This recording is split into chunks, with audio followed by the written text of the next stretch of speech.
Na manhã de hoje, eu gostaria de pedir licença a todos que nos acompanham pelas redes sociais, pela internet, e gostaria de falar de um modo mais íntimo e particular para os nossos irmãos e irmãs de ideal espírita. Queria me dirigir com muito carinho e humildade aos espíritas, a nós que fomos abençoados pelas luzes do Consolador prometido.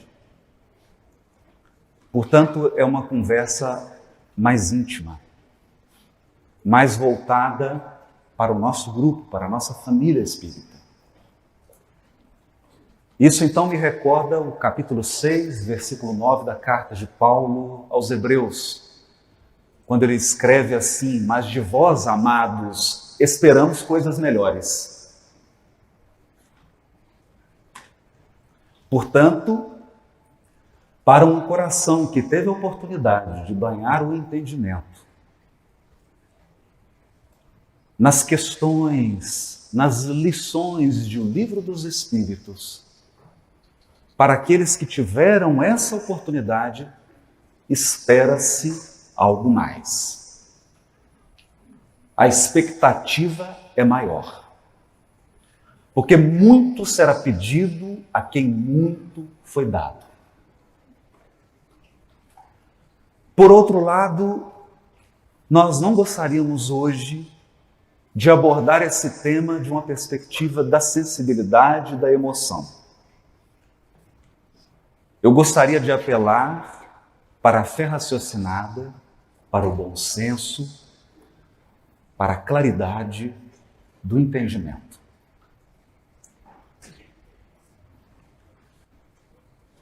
Falando então à razão, ao bom senso. Todos aprendemos no Livro dos Espíritos que somos espíritos imortais, dotados de consciência e livre-arbítrio. Isso é feijão com arroz, ou açaí com farinha.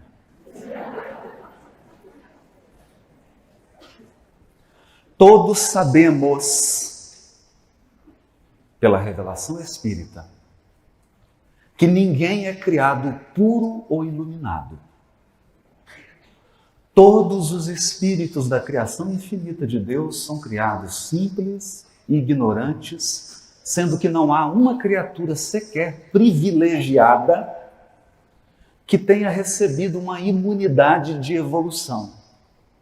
Todos foram criados simples e ignorantes e talharam, esculpiram, à custa de muito esforço, muita dor e muita luta, a própria grandeza espiritual. Sabemos disso.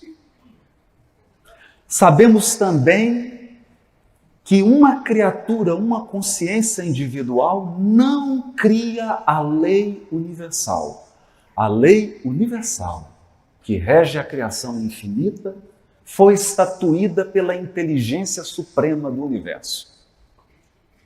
Foi ele que estabeleceu as leis divinas, e elas já existiam antes de nós sermos criados, ela já existia pela eternidade.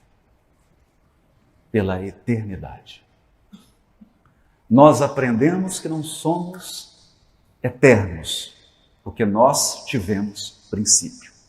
Nós fomos criados por Deus. Mas não temos fim, somos imortais. Apelando então para essa base, aprendemos também que a reencarnação é um mecanismo pedagógico da providência divina para aprimoramento dos espíritos. Nós sabemos disso. Considerando esses aspectos e com base nessas premissas, nós gostaríamos de abordar alguns temas.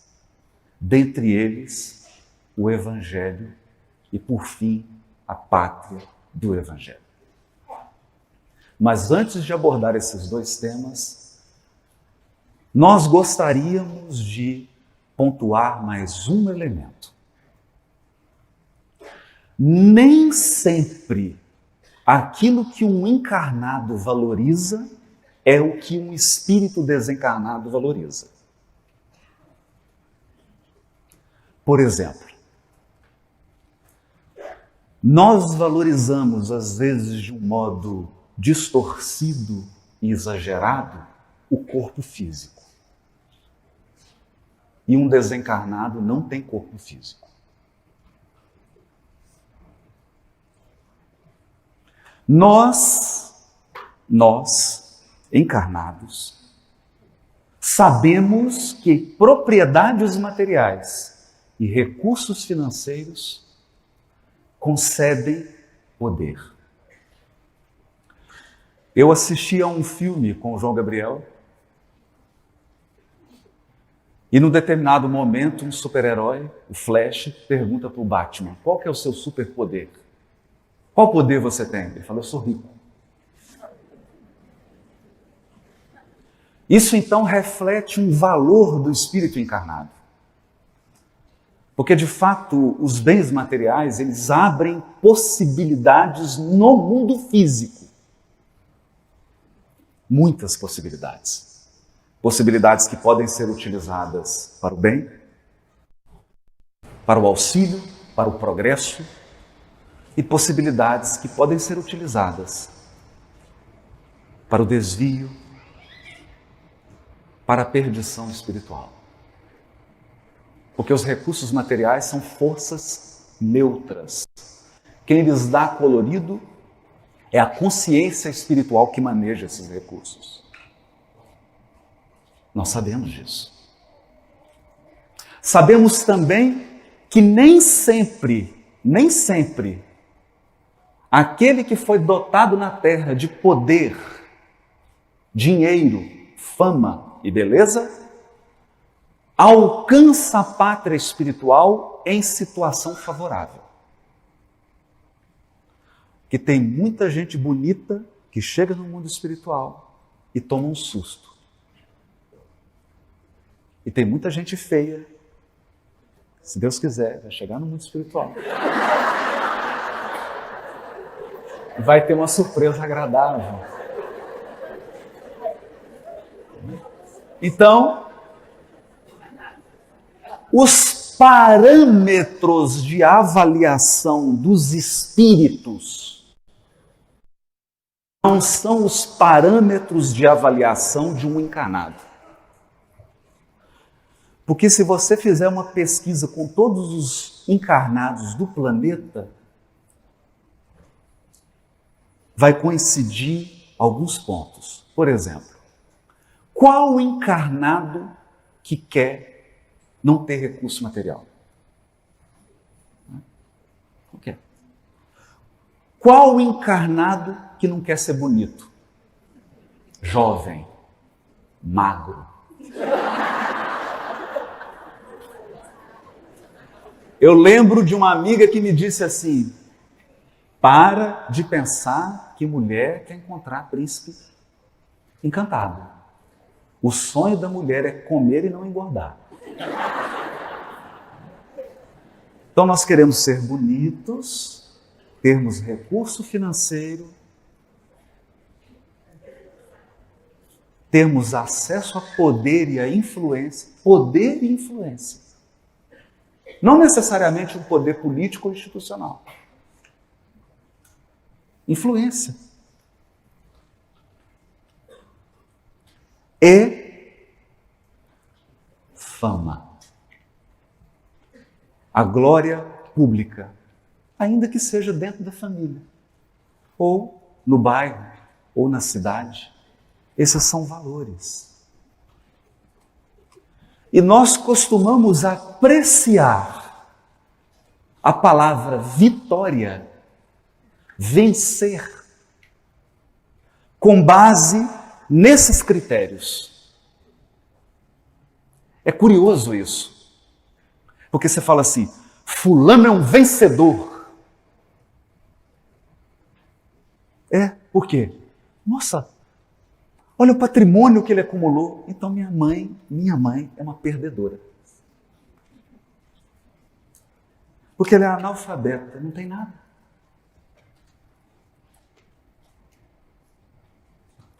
Não acumulou nada. Mora de aluguel. Ela é uma perdedora. Então, de vós, amados, esperamos coisas melhores. Porque alguém que não tem a luz do Consolador fazer essa análise está... Nós espíritas. Eu, espírita, olhar para minha mãe e falar: mãe, a senhora é uma perdedora. Analfabeta, não estudou, já está mais velhinha, mora numa casa, nem casa tem. Faz sentido? Faz sentido para alguém que teve acesso ao livro dos Espíritos? Faz sentido para alguém que banhou a sua mente, o seu entendimento nesse conteúdo espiritual, avaliar a vida por esse prisma? Isso é razoável? É razoável? Não, não é razoável. Não é razoável. Nós devemos convir que para aqueles corações e mentes que foram banhados pela luz do Consolador, espera-se algo mais das suas apreciações da vida, das circunstâncias e das pessoas. Segundo ponto. Todos nós sabemos, mas sabemos não porque lemos no livro dos Espíritos. Eu sei disso porque eu sinto na pele e você sente na pele. Tem uma expressão do Alberto Almeida que eu adoro, ele usa a palavra encrenca. Então é o seguinte: aonde você criou encrenca, na próxima vida a encrenca vai te procurar.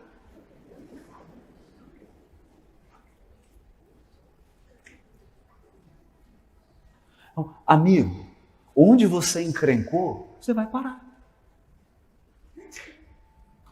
Estou eu lá às voltas com o judiciário. Toda a encrenca que eu criei vem para mim. Então, cada qual aqui com a sua encrenca. Uns estão encrencados com relacionamento afetivo, outros estão encrencados com dinheiro, outros estão encrencados com saúde, outros estão encrencados com a profissão. E nós sabemos, porque nós não estamos mais na Idade Média, nós estamos sob a luz do Consolador, que isso não implica que Deus está te perseguindo. Não, é simples. Você recebe as coisas do jeito que você deixou. É simples. Teria uma maneira mais justa de Deus governar o universo? Eu venho aqui, faço tudo, atrapalho tudo e depois vai para o Alberto? Para o Raul? Então, eu faço para refazer.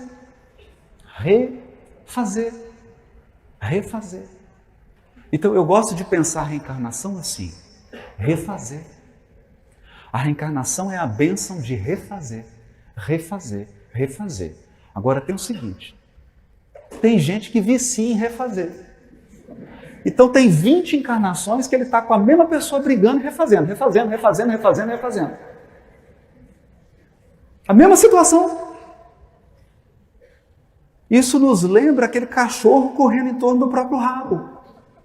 Aí os espíritos, o protetor espiritual, aqueles que acompanham a evolução, aqueles superiores que acompanham a evolução, fala assim: meu filho, 2018, invente, tente, cometa um erro diferente.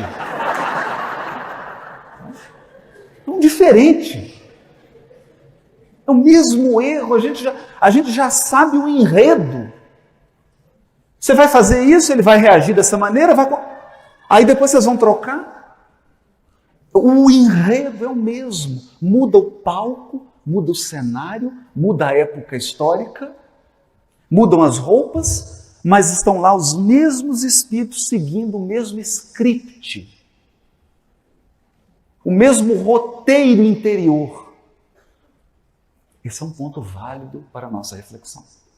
Porque isso é uma observação de sociologia espiritual, antropologia espiritual. Os espíritos olham para a gente e falam assim: meu Deus, é o mesmo egípcio de sempre. Olha, fala, gente, é o mesmo grego. E a gente vai conseguindo identificar essas marcas psíquicas. Marcas psíquicas. Porque você não vive em 2018. Você vive num tempo psicológico que o seu coração se inflamou. Então tem gente aqui que está na Revolução Francesa até hoje. Né, Alberto? Eu aprendi isso com o Alberto. Com a regressão. Você fala assim: que ano que você está? O indivíduo fala assim: em Roma. Senado.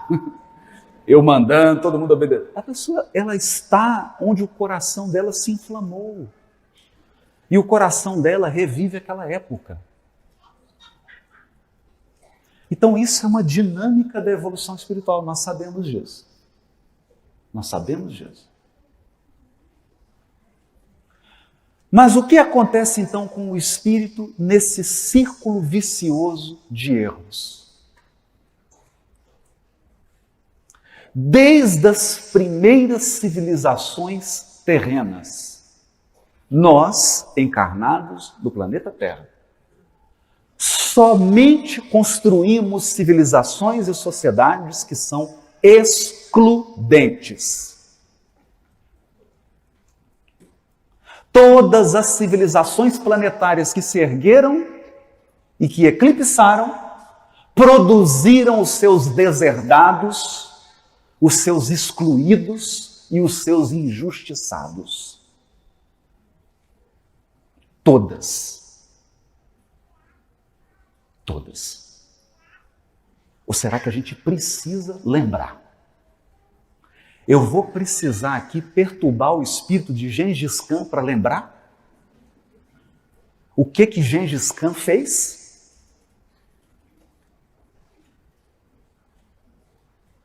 Eu vou precisar lembrar a encrenca entre Japão e China ao longo dos séculos?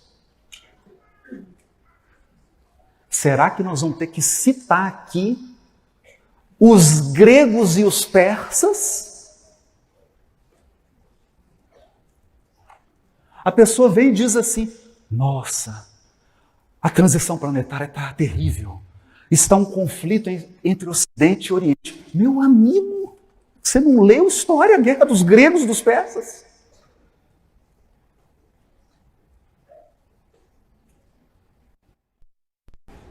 Ah, mas agora os muçulmanos estão brigando com os judeus, mas tiveram em paz quando?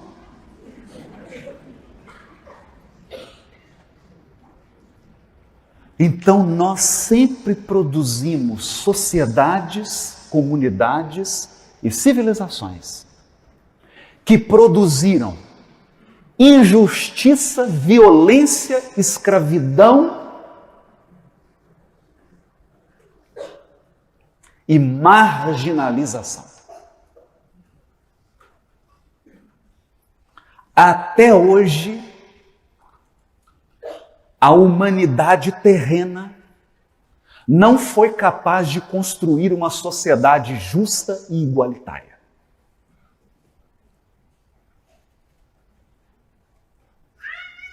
Uma sociedade que ampare o fraco.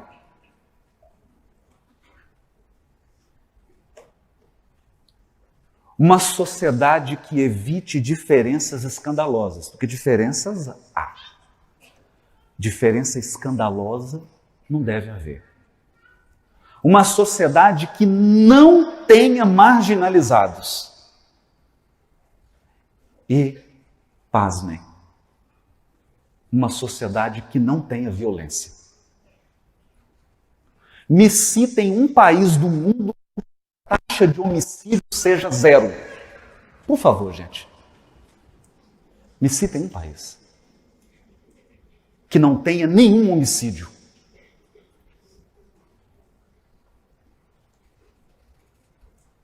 Então, se nós vamos examinar os fatos à luz do bom senso e da razão, então me diga, por que algumas nações supercivilizadas têm uma taxa de suicídio de 11 a cada 1.000? A cada 1.000 pessoas, 11 suicidam.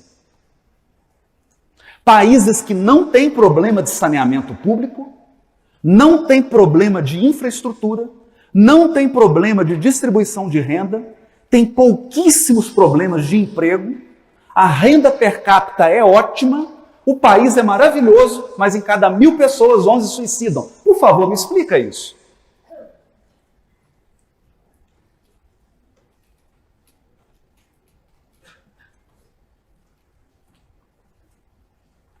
De qual planeta nós estamos falando? Nós estamos, meus irmãos, falando do planeta Terra, um planeta de expiação e prova. Um planeta em que o mais forte domina o mais fraco. Um mundo, qualquer país. Me cita um país da Terra que não tenha presídio, por favor.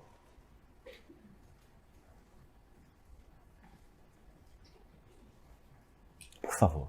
Me cita um país da Terra cuja taxa de violência contra a mulher seja 0. 0.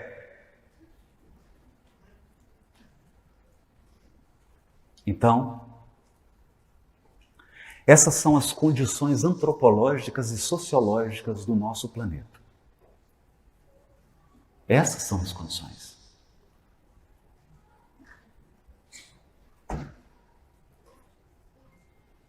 Uma vez atentando para esse fato, os espíritos da Pleiade do Espírito de Verdade abordaram essas questões? Abordaram. Na terceira parte do Livro dos Espíritos, os Espíritos falam da lei de sociedade. E na lei de sociedade eles dizem que uma sociedade verdadeiramente erigida sobre princípios cristãos, nessa sociedade, não há espaço para o excluído.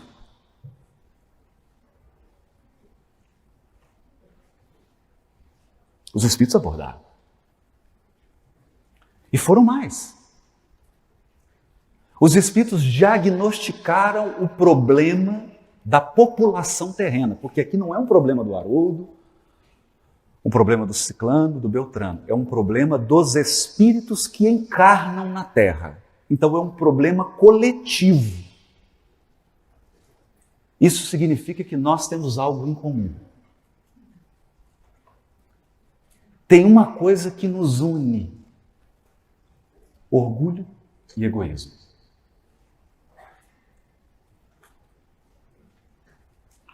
A ponto de os espíritos, numa avaliação antropológica e sociológica, porque não é uma avaliação individual, não é uma avaliação psicológica ou psiquiátrica, em que você chega lá, a pessoa dá um quadro, meu amigo, o seu problema... Não, os espíritos fizeram uma avaliação antropológica e sociológica.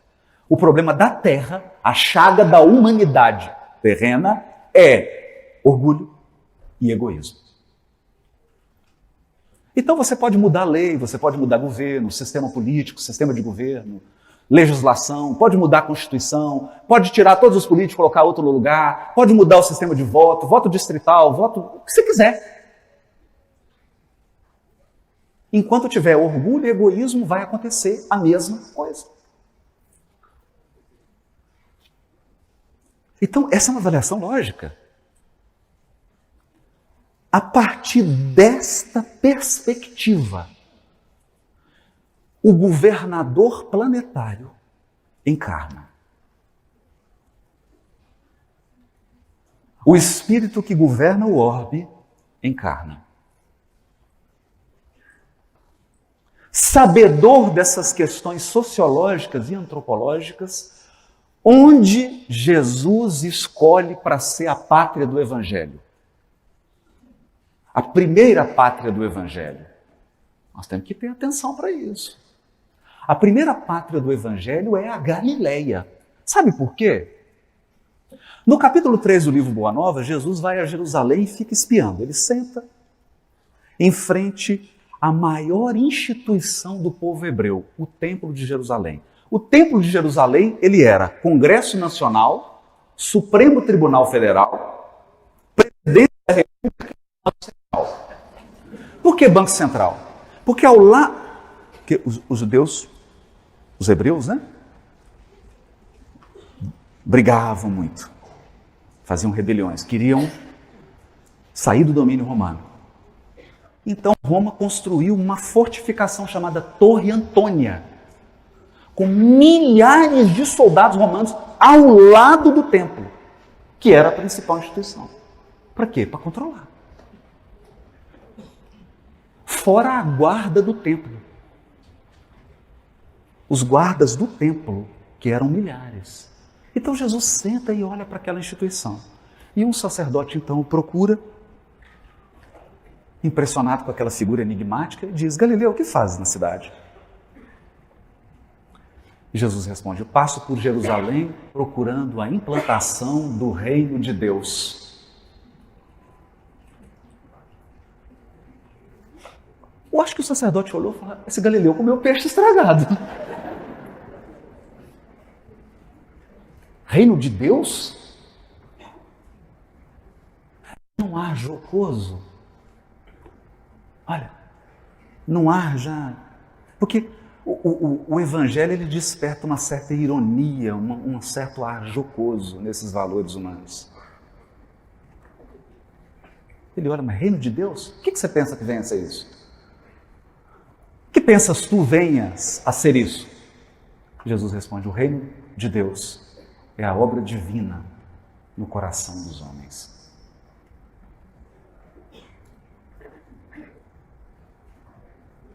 O reino de Deus é a obra divina no coração dos homens. Esse é o propósito do Evangelho.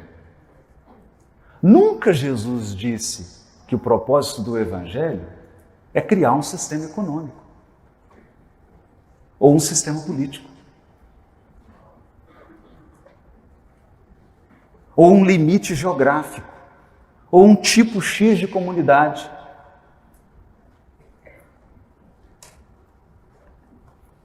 O reino de Deus é uma obra divina no coração dos homens. Sabe por que no coração? Vou dar um exemplo prático, porque hoje eu quero falar com essa lógica, com bom senso, com fé raciocinada. Nós tivemos aqui a Copa do Mundo no Brasil. Aquela que é melhor a gente esquecer, o jogo final. Pois bem, nós entramos, o mundo inteiro entrou. Nós entramos, não. Gente de tudo quanto é país do mundo. No Mineirão, minha cidade, o Mineirão, todo mundo entrou, de todos os países, inclusive dos países que a gente perde até o fôlego, só de falar o nome. Fizemos uma sujeira no Mineirão. Uma sujeira. Acabou o jogo. As nações supercivilizadas saíram. As nações não civilizadas saíram. E os brasileiros saíram.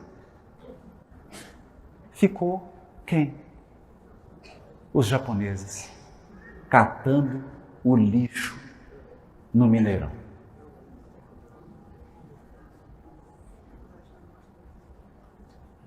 Eles não estavam no país deles. O time não era o deles. Nem o que ganhou, nem o que perdeu. Sabe por quê? Porque o reino de Deus está no coração. E quando ele está no seu coração, onde quer que você vá, você carrega o reino de Deus. É simples. É por isso que Jesus, inteligente, não quer implantar um sistema político. Porque o sistema político você tem que impor. Você fala assim, aqui na pátria do Evangelho é proibido sujar estádio de futebol.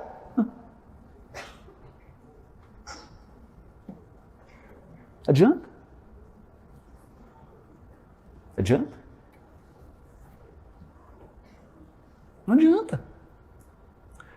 Se adiantasse, bastava uma lei. Assim, lei, artigo 1º. É proibido cometer qualquer tipo de crime. 2º, não pode haver pobreza. Acabou, resolveu o mundo. Mundo de todos. Então ele diz, o reino dos céus é obra divina no coração dos homens. Mas olha para que o Hanan atenta. O Hanan, que eu suspeito que é o Anás. Que Anás é o nome latino, o nome dele em hebraico seria Haná. Ou Hanan. Que Humberto de Campos dá uma dica assim, aquele que seria o seu juiz inclemente.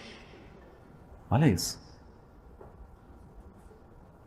Mas fala, obra divina nas suas mãos? Obra divina nas suas mãos? Agora, olha aqui o pensamento. Eu quero que a gente avalie a lógica do pensamento do Hanan, que é a lógica de muitos nós. O Hanan pergunta para Jesus assim, por acaso contas com o apoio de algum príncipe ilustre?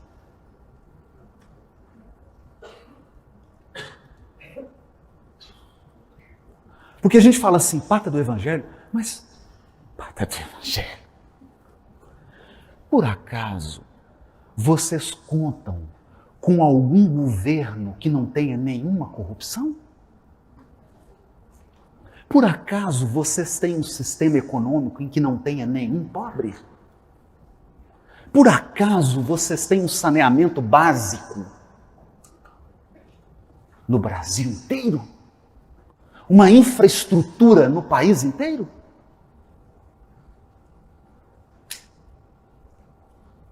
É esse o enfoque. O mesmo enfoque de Hanan. E aí Jesus diz para ele assim, meus colaboradores virão de todas as partes do mundo.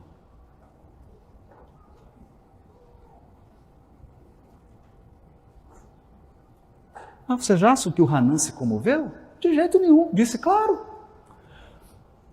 Os tolos e os ignorantes estão em todas as partes do mundo.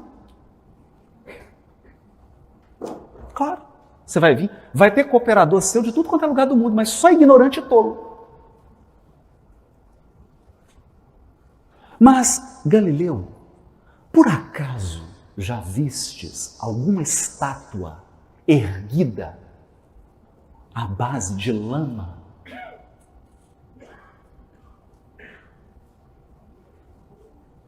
Essa doeu. Essa doeu. Quê? Evangelho? Reino de Deus? Como é que você vai construir isso com um bando de gente ignorante e tola?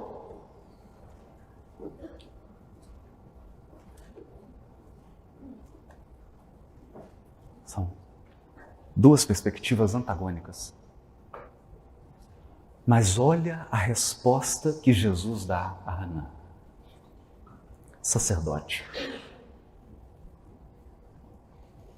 Não há mármore, não está falando de escultura? De estátua?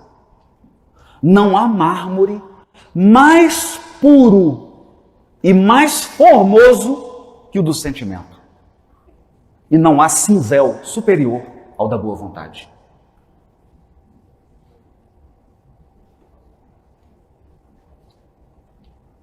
Aí ele deu uma desconcertada. Porque são dois paradigmas. O que você vai fazer? Você vai construir primeiro fora e depois dentro, ou primeiro dentro e depois fora? Mas aí eu te pergunto, antes de responder, o que sustenta o fora? Não é o que está dentro?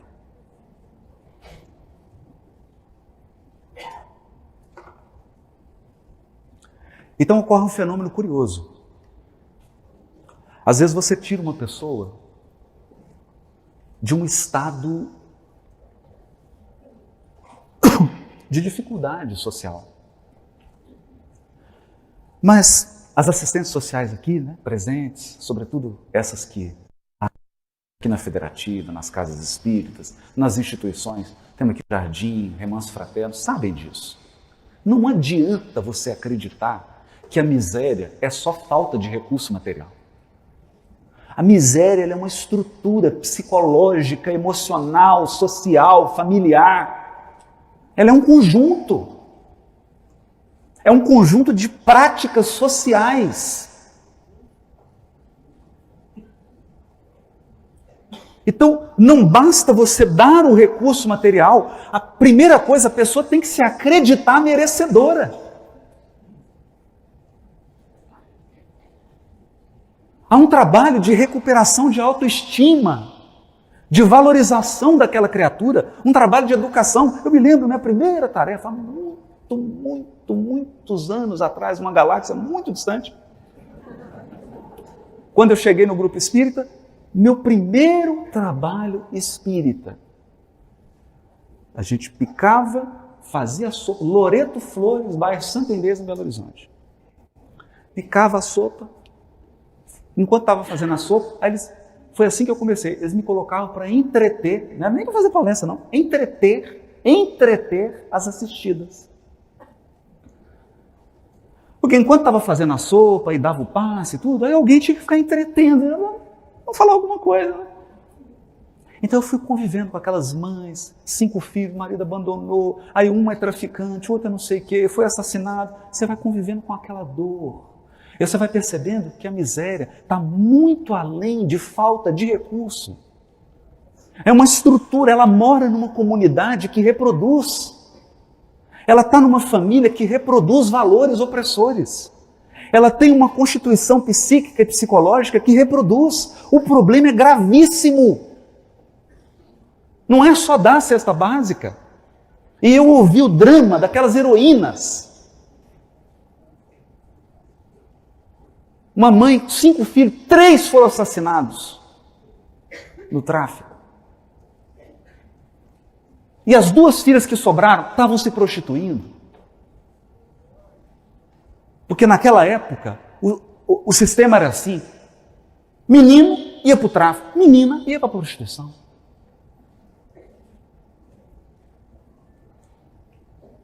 Então você vai começando a ver aquilo, você fala, meu Deus, o trabalho é mais profundo. Então Hanan, insatisfeito, pergunta para Jesus, aí agora, vendo que perdeu no argumento, porque Jesus não estava disputando com ele, Jesus estava dialogando.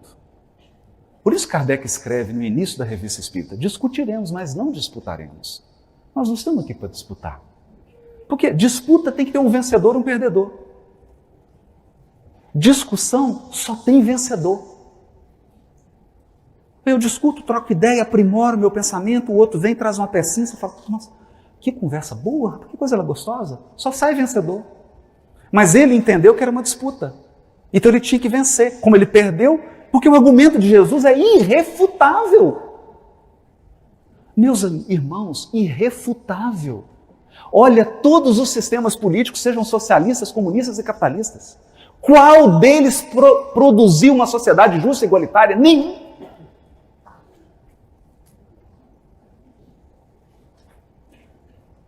Nenhum.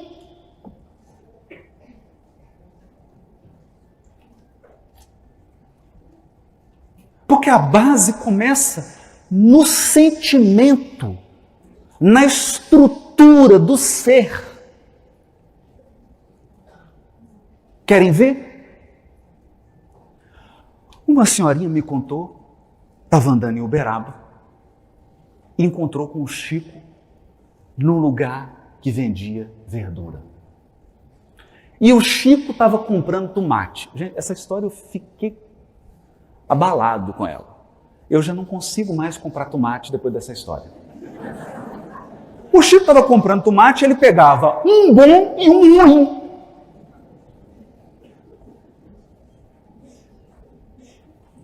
Aí ela olhou, falou: Chico, que é isso? Você pega um bom e um ruim? Ele falou: minha filha, se eu pegar só os bons, não vai sobrar para os outros. Eu estou ainda numa crise, eu não consigo mais comprar tomate. Eu falei assim: gente, compra para mim, pelo amor de Deus. Porque eu não consigo, gente, eu só vou pegar o bom, eu não consigo comprar o ruim. Eu não dou conta ainda, são, sabe, umas 2 encarnações. Então vocês entenderam o que é a estrutura íntima desse espírito? Você acha que você precisa ensinar para esse espírito: respeita o meio ambiente? Ele estava andando, indo para a fazenda modelo, e passou uma cobra e a cobra parou.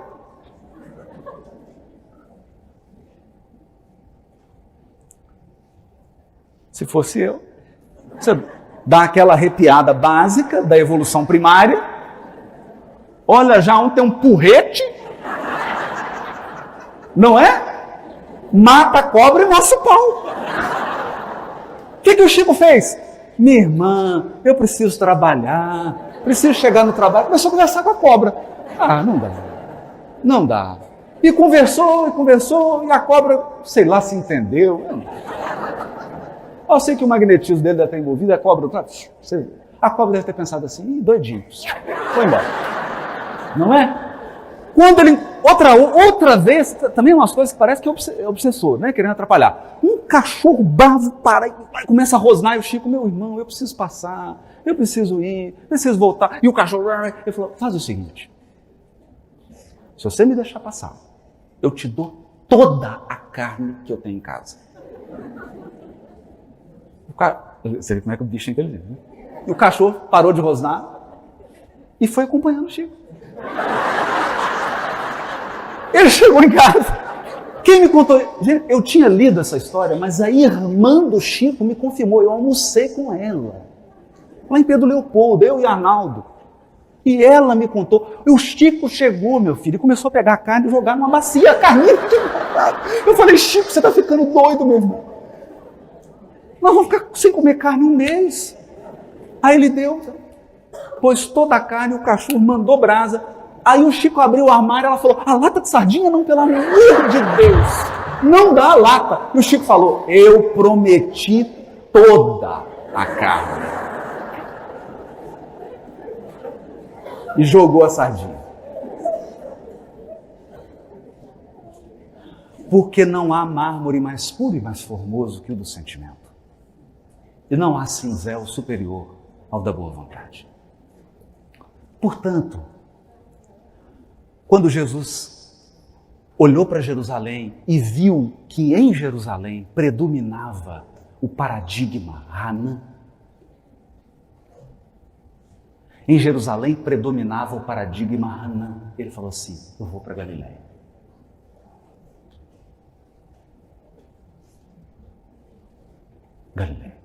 Galileia, zona rural.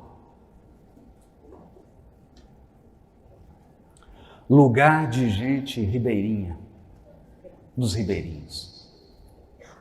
Pescador.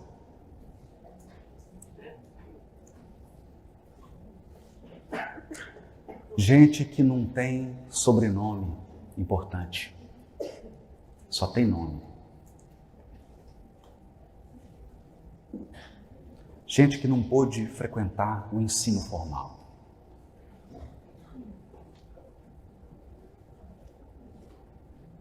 Lugar de fluxo e refluxo de gente. Porque na Galileia passava todo mundo, né?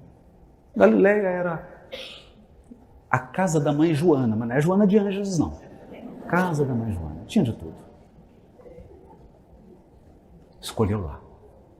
Essa foi a primeira pátria do Evangelho. E adivinhe qual objeção fizeram para Jesus. Quando ele chega em Jerusalém, fala assim: Esse é o Galileu? O Messias Galileu? Messias Galileu? Alguma coisa boa pode vir da Galileia?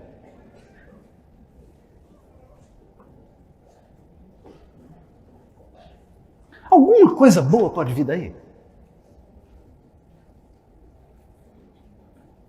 De um lugar desigual, cheio de pobreza, cheio de gente ignorante.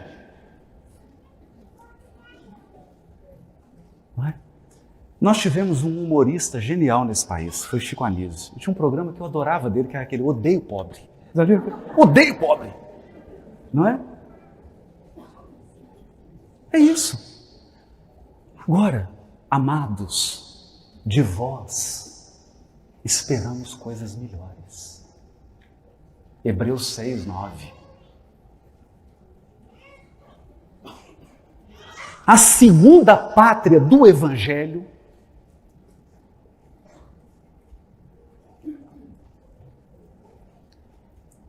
é esse lugar aqui. A Nova Galileia.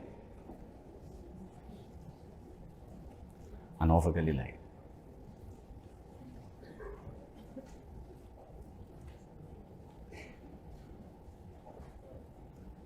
Agora, quem são os brasileiros? É um fato curioso, né? Quando foi proclamada a independência, os brasileiros saindo cantando a Marselhesa. É dado histórico.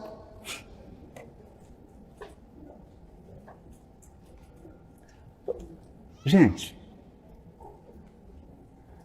o Alberto é ou não é um lorde inglês? Fala. Não, Rosana.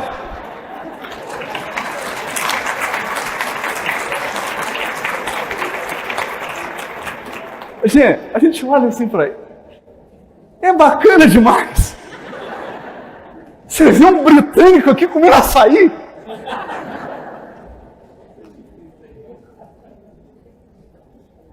Então, como que foi a composição aqui? A composição é o seguinte, vamos povoar o Brasil. Qual que é a lógica reencarnatória? A lógica reencarnatória não é você refazer o que fez mal. Porque você não vai voltar quantas vezes forem necessárias para refazer o que você fez de mal feito. Então, não adianta ficar bravo. A turma da política vai voltar tudo de novo. Se não for agora, vai ser na próxima encarnação.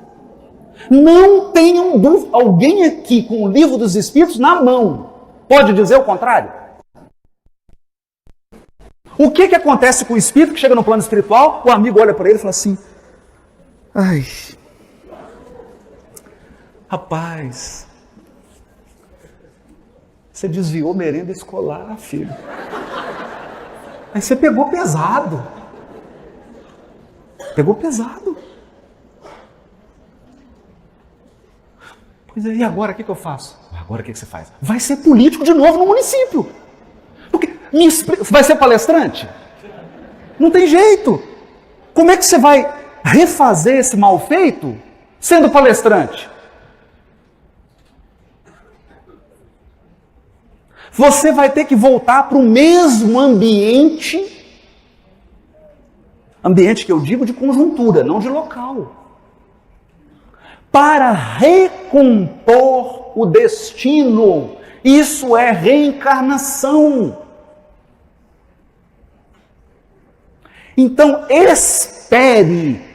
Todos os Césares do Império Romano voltam e voltarão. Todos os generais que assassinaram voltarão. Aguarde, Hitler está voltando. Você quer o quê?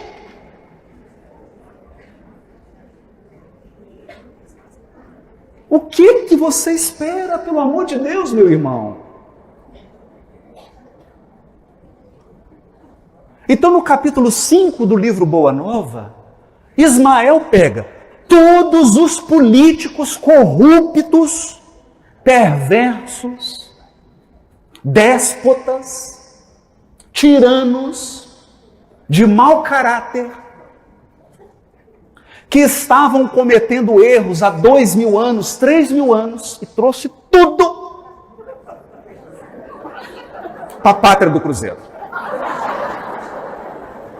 Quase tudo, porque ficou também, tá cheio aí também. Tá cheio aí também. Basta você ler um pouquinho de notícia internacional, você vai ver que tem um pouquinho também, em tudo quanto é lugar.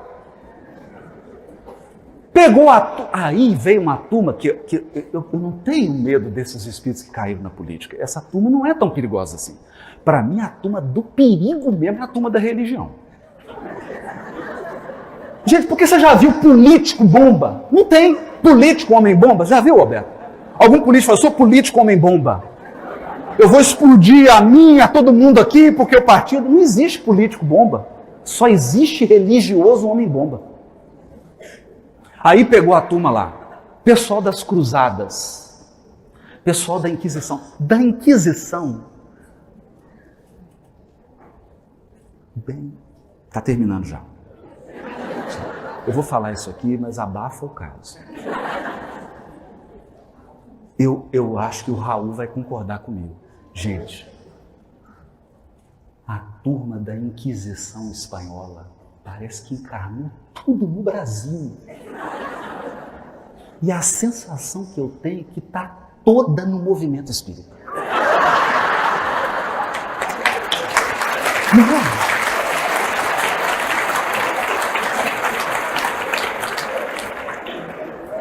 Calma. Redimindo-se. Redimindo-se. Eu vou dizer por quê. Eu conheço um médico homeopata, Dr. Ricardo Vardil. Dr. Ricardo Vardil. Quando ele nasceu, ele tinha uma asma, ele sufocava, tinha umas crises asmáticas. E a mãe desesperada. Ele é sobrinho neto do Eurípides Bassanufo. Tá? A mãe, assim com o Chico, levou lá no Chico. O Chico, fica calma, minha filha, isso é resquício da Inquisição.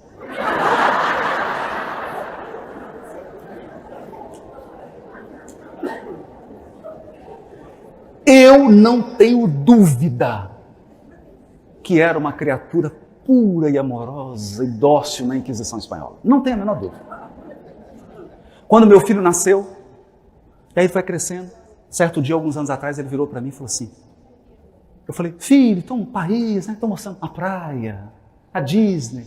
Ele olhou para mim e falou, eu amo a Espanha, pai. Aí me deu aquela arrepiada assim. Eu amo a Espanha. Jesus. Revolução Francesa. Noite de São Bartolomeu. Tem dirigente espírita que sonha com a noite de São Bartolomeu. E é incrível, ninguém sonha que está morrendo, sonha que está matando.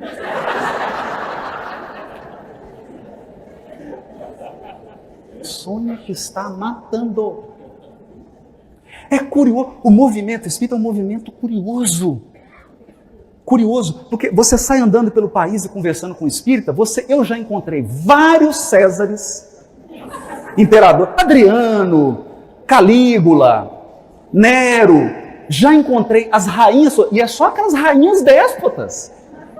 Não é, por exemplo, a rainha de Aragão, a rainha santa, essa eu não encontrei. Você só encontra a rainha assim que mandou cortar a cabeça de 2.000. Você vê que a pessoa sabe. Então, gente. Aí você deve estar se perguntando, tudo bem, Haroldo, mas para que Jesus fez um negócio desse? Reunir tanta gente boa num único local.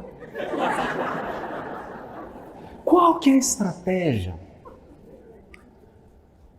Aí eu vou apresentar, para encerrar, um ponto de sugestão que eu acredito, uma chave de leitura, para que cada um possa examinar e tirar suas conclusões. Eu vou resumir essa visão em mudança de ares.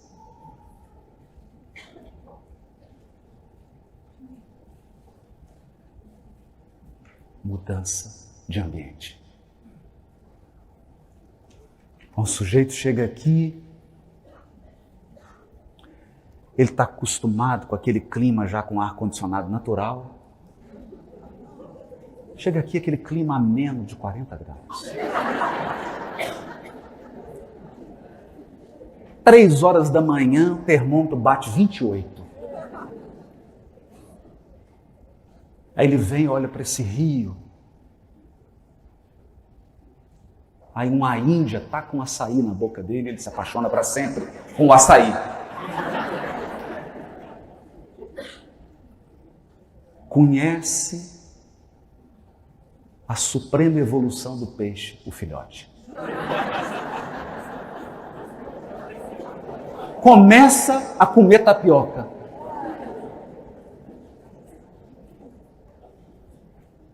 O processo é lento e o sistema é bruto.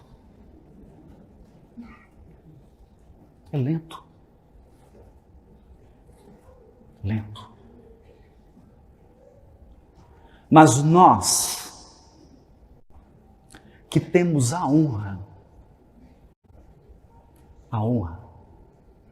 de andar por todo esse país.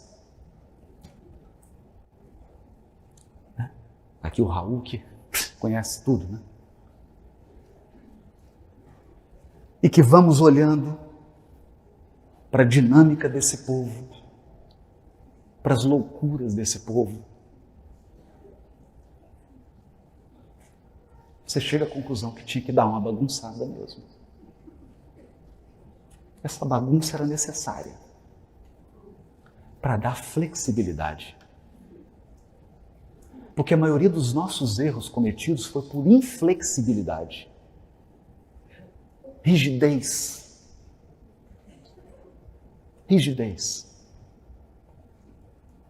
Então vamos.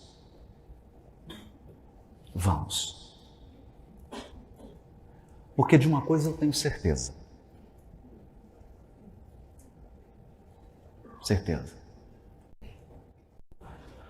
O que esse país já produziu de cidadão, que eu tenho profundo respeito. Você vai em qualquer lugar do mundo e diz assim, Vila Lobos. É incrível, gente. Pelé. Você fala assim, Tom Jobim. Porque as pessoas acreditam que o projeto Brasil, Coração do Mundo, Pátria do Evangelho, é um projeto exclusivamente religioso. Gente, o que Jesus fez através de Tom Jobim não está no gibi.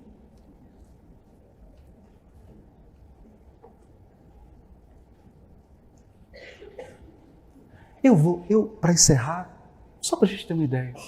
Alguém me contou, eu vou passar a batata do jeito que eu recebi. Se é verdade, se não é, eu não sei. Mas a história. Só sei que foi assim. A pessoa entrou, o Chico estava em êxtase, ela falou, Chico, o que foi? Minha irmã, nosso Jobim acaba de compor Águas de Março.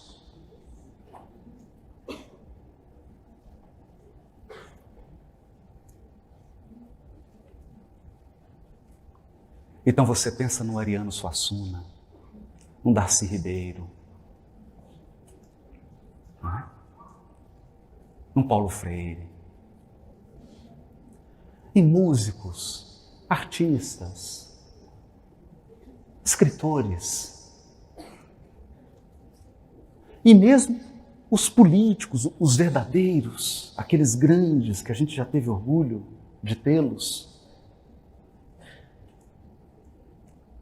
E você vem para o aspecto do espiritismo. Aí você pensa numa Ivone Pereira, numa Maria Modesto Cravo, num Júlio Ribeiro Grande, no Espírito Santo. Num Loreto Flores, em Belo Horizonte. Eu não vou nem citar o Chico, porque aí fica, não. Aí já sai da órbita.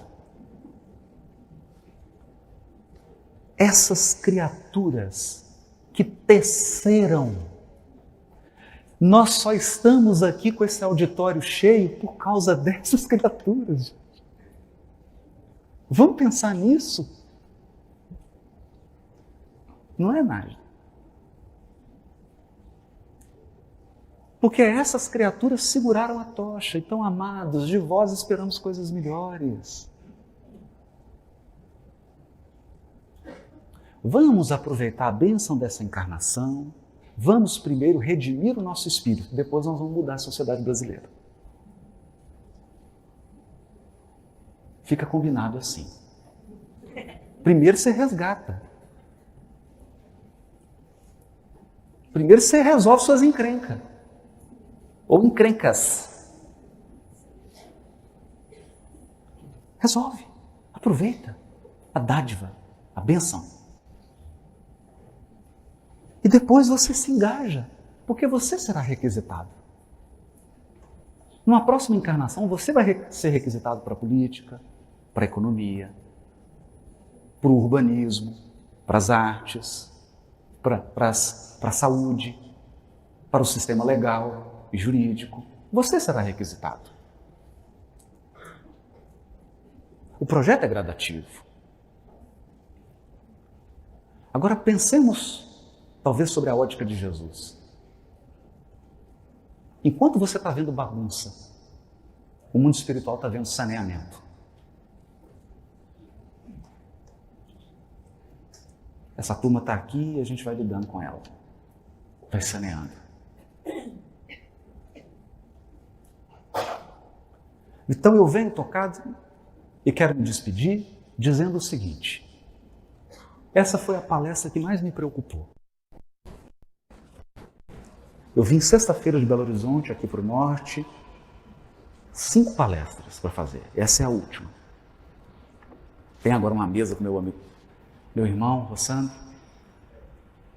E eu estava com medo dessa palestra de agora. Porque nós estamos vivendo um momento em que as pessoas estão com ódio demais. Muito ódio. Uma coisa é sede de justiça, outra coisa é sede de vingança. Me permita dizer isso.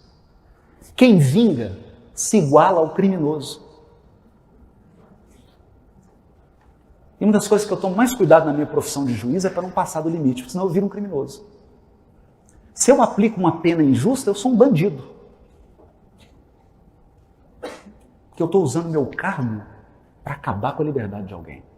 A pena tem que ser justa, equilibrada. Senão eu não estou honrando o meu cargo. E outro dia no TSE eu ouvi uma frase linda que nos emocionou de um juiz de carreira. Juiz de carreira. Juiz que comeu pó. E foi seguindo, até chegar, que é o Benjamin. Ele disse assim, nenhum juiz se sente feliz quando condena alguém.